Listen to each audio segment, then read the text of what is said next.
Olá, amiguinhos! Bem-vindos ao nosso canal de curiosidades. Hoje vamos descobrir um segredo incrível da natureza, o ciclo da chuva. Vocês já pararam para pensar como a chuva cai do céu?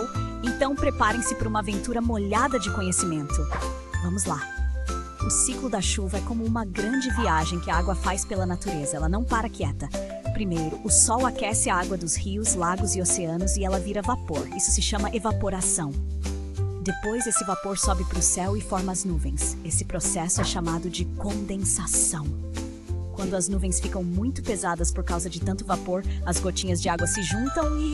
pluft! Cai chuva. Isso se chama precipitação. E adivinhem, a água que cai vai para os rios, lagos e oceanos de novo e o ciclo recomeça. Incrível, né? E aí, curtiram aprender sobre o ciclo da chuva? A natureza é cheia de segredos incríveis, né? Não se esqueçam de curtir, compartilhar e se inscrever no canal para mais aventuras como essa.